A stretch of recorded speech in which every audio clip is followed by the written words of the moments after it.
ಗೇರುಕಟ್ಟೆ. ಚಲಿಸುತ್ತಿದ್ದ ಬಸ್ಸಿನಿಂದ ರಸ್ತೆಗೆ ಎಸೆಯಲ್ಪಟ್ಟ ಇಬ್ಬರು ವಿದ್ಯಾರ್ಥಿನಿಯರು. ಎಸ್ಎಸ್ಎಲ್ಸಿ ಪರೀಕ್ಷೆ ಬರೆಯಲು ತೆರಳಿದ್ದ ವಿದ್ಯಾರ್ಥಿನಿ. ಬೆಳ್ತಂಗಡಿ.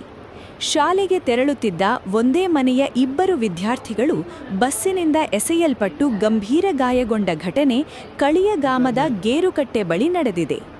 ಬೆಳಿಗ್ಗೆ ಎಂದಿನಂತೆ ಗೇರುಕಟ್ಟೆಯಿಂದ ಬೆಳ್ತಂಗಡಿ ಶಾಲೆಗೆ ತೆರಳಲು ಕೆಎಸ್ಆರ್ಟಿಸಿ ಬಸ್ಸಿಗೆ ಹತ್ತಿದ್ದು, ರೇಷ್ಮೆ ರೋಡ್ ಎಂಬಲ್ಲಿ ಒಮ್ಮೆಲೆ ಬಸ್ ಬಾಗಿಲು ತೆರೆಯಲ್ಪಟ್ಟು ಇಬ್ಬರು ನಿಯಂತ್ರಣ ತಪ್ಪಿ ಕೆಳಗೆ ಎಸೆಯಲ್ಪಟ್ಟು ಗಂಭೀರ ಗಾಯಗೊಂಡಿದ್ದು, ಚಿಕಿತ್ಸೆಗಾಗಿ ಬೆಳ್ತಂಗಡಿ ಹಾಗೂ ಉಜಿರೆ ಆಸ್ಪತ್ರೆಗೆ ಕರೆದುಕೊಂಡು ಹೋಗಲಾಗಿದೆ.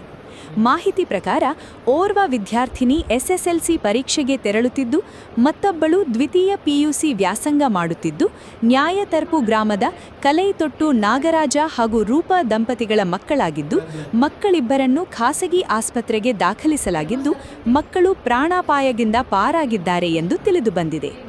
ಇನ್ನು ಹೆಚ್ಚಿನ ಮಾಹಿತಿಗಳಿಗಾಗಿ ನಮ್ಮ ನ್ಯೂಸ್ ಕಡಬ ಯೂಟ್ಯೂಬ್ ಚಾನೆಲ್ ಅನ್ನು ಹಿಂದೆ ಸಬ್ಸ್ಕ್ರೈಬ್ ಮಾಡಿ.